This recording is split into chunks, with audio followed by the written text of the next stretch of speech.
Bonjour frères et sœurs et bon dimanche à vous. J'espère que vous avez passé un agréable week-end.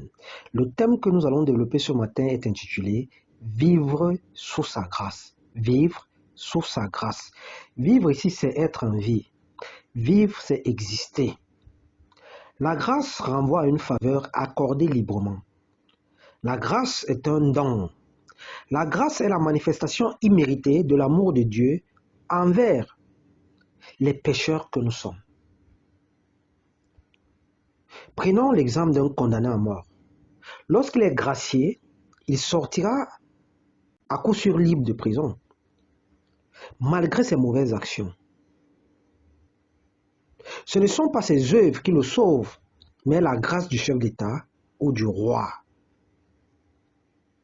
Il en a de même pour la grâce de Dieu.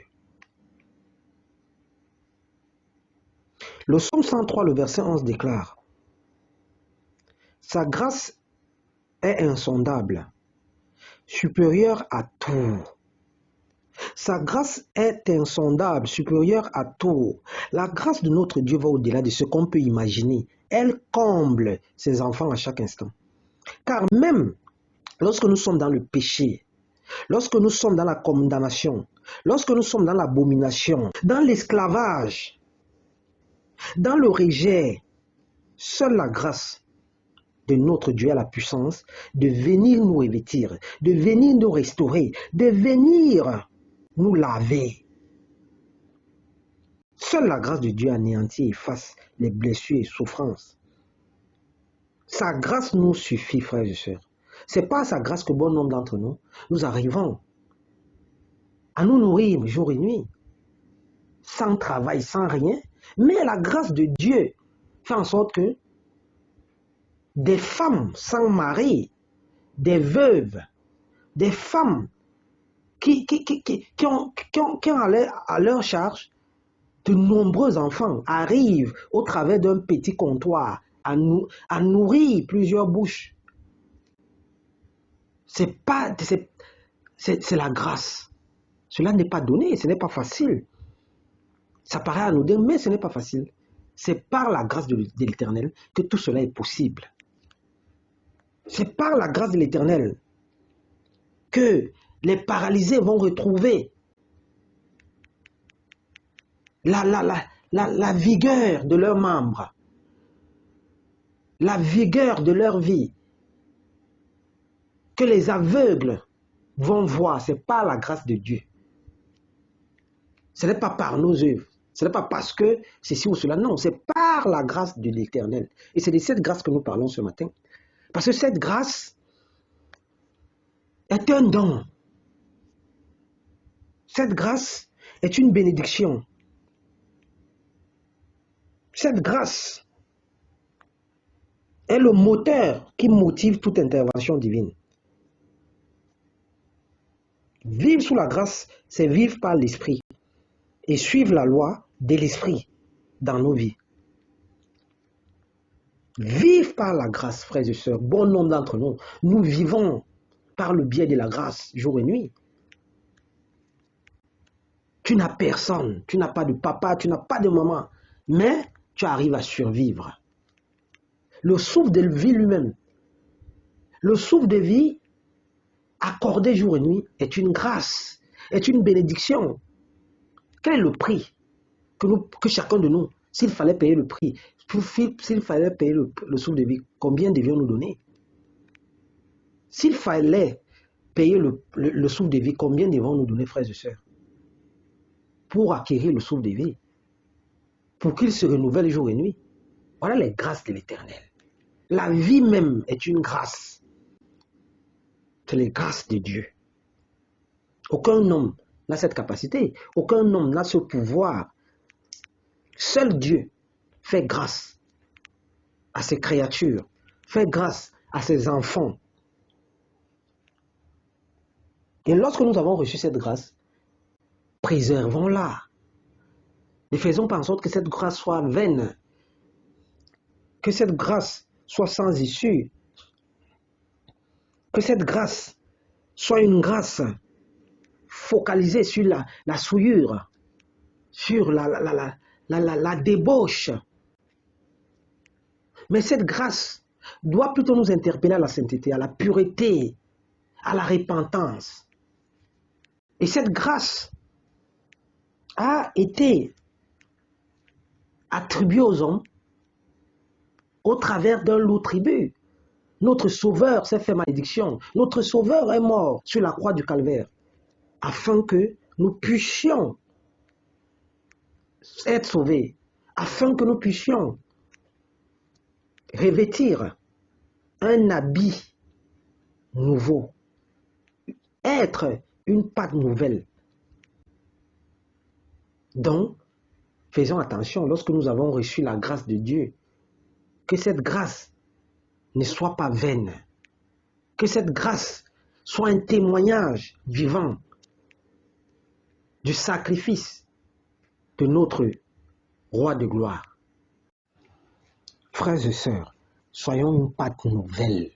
Lorsque la grâce de Dieu abonde dans nos vies, lorsque nous recevons la grâce du Seigneur, préservons notre vie. Soyons dans la repentance. Soyons dans une vie qui honore notre Dieu. C'est ainsi que nous serons agréables au Seigneur et pas le contraire. Et pour tous ceux-là qui n'ont pas encore reçu la grâce de Dieu, il est primordial de recevoir cette bénédiction spirituelle. Sinon, il n'y aura aucun changement dans notre vie. Pour qu'il y ait véritablement changement, sur le plan physique comme sur le plan spirituel, il faut que la grâce de Dieu soit notre partage. Il faut que nous puissions recevoir cette grâce de l'Éternel pour que tout marche à notre faveur. Sans la grâce de Dieu, nous ne pourrons pas être agréables même à l'Éternel. La question donc ici, c'est comment faire pour recevoir cette grâce? Nous recevons cette grâce en acceptant Yeshua HaMashiach comme Seigneur et Sauveur. Nous devons rechercher la présence de Dieu. Nous devons aller aux Écritures, aller à la méditation pour recevoir la parole, pour être en contact avec les Écritures. Car la parole de Dieu déclare à tous ceux qui l'ont reçu, à tous ceux-là qui croient à son nom, la parole de Dieu les a donnés le pouvoir de devenir enfants de Dieu, lesquels sont nés ni du sang, ni même de l'homme, ni de la chair, mais de Dieu. À tous ceux qui ont reçu la parole, à tous ceux qui croient à son nom, cette parole, nous pouvons la recevoir par la méditation, par l'évangile, etc. Dès que nous avons accepté la parole, sachant qu'au travers de la parole, Apocalypse 3, le verset 20, va s'accomplir. Voici, je me tiens à la porte et je frappe. Si quelqu'un entend ma voix et ouvre la porte, j'entrerai chez lui et je souperai avec lui et lui avec moi. Le Seigneur frappe à ta porte par le biais de la parole. Est-ce que tu l'as déjà accepté? Est-ce que tu as écouté la voix du Saint-Esprit au travers de la prédication, au travers de la méditation? Dès lors que tu reçois et que tu acceptes la parole, alors tu vas devenir une nouvelle créature. Et ta foi fera des miracles. Parce que lorsque tu es véritablement converti en Dieu, ta foi va grandir de jour en jour. Ta foi va grandir de jour en jour. Et la foi ici, c'est quoi? La foi, c'est en accord avec Hébreux 11, le verset 1. La foi, c'est la ferme assurance des choses qu'on espère. Une démonstration de celles qu'on ne voit pas. Et nous sommes sauvés au moyen de la foi. C'est par grâce que nous sommes sauvés au moyen de la foi. Sans la foi, tu ne peux pas être sauvé. Sans la foi, tu ne peux même pas naître de nouveau. Dès que la foi est complète, est totale en nous, nous allons commencer à recevoir donc les fruits de la grâce. Parce que sans la foi, la grâce ne peut pas s'étaler. La grâce ne peut pas se maintenir. Nous avons besoin de la foi pour être sauvés, pour être restaurés, pour être sanctifiés, pour marcher dans la pureté, pour une véritable repentance, pour croire aux promesses de notre Dieu. Et lorsque cette foi est bien installée en nous, les fruits de la grâce vont commencer à nous impacter. C'est ces fruits de la grâce qui ont permis à Joseph de devenir premier ministre, de sortir de prison. Joseph était un esclave, un rejeté, un prisonnier. Mais du jour au lendemain, par la grâce de l'Éternel, il est devenu un homme important dans la société. Simplement à cause de la faveur divine. Dès l'instant où tu t'appuies sur le Créateur du ciel et de la terre, le premier et le dernier, mon frère, ma soeur, tu vas constater que ta vie va changer. Tu seras sous l'onction, la véritable onction de la grâce. Tu verras que la santé, la bénédiction, la respiration sont le fruit de la grâce. Le salut. Mais pour cela, tu dois passer d'abord par certaines étapes. Recevoir la parole, l'accepter, mûrir la foi en toi et la grâce de l'Éternel va frapper à ta porte. Et c'est une grâce imméritée.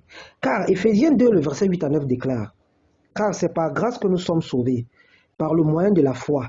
Et cela ne vient pas de vous, c'est un don de Dieu. Ce n'est point par les œuvres, afin que personne ne se glorifie. » Une autre façon d'interpeller chacun d'entre nous, que là où la grâce de Dieu se déploie, nos activités, nos actions positives ou négatives ne pèsent pas assez. Notre Dieu aimerait que nous puissions dépendre de lui, regarder vers lui,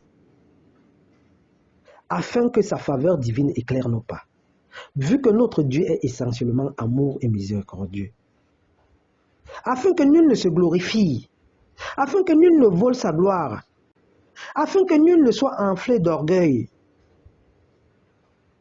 Frères et sœurs, nous devons rester humbles. Nous devons avoir faim et soif de Dieu.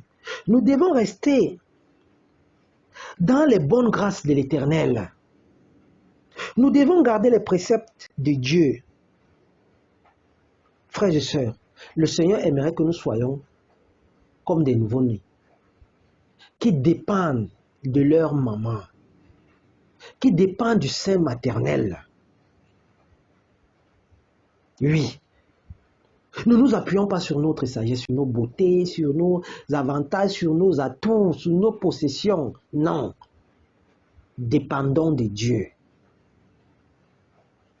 Car tout n'est que grâce dans la vie de chaque enfant de Dieu. Et cette grâce est imméritée, car elle ne regarde pas à ta bonne conduite, à ton mérite, mais à sa faveur. Mais à sa faveur divine, vu que nous sommes l'ouvrage de ses mains.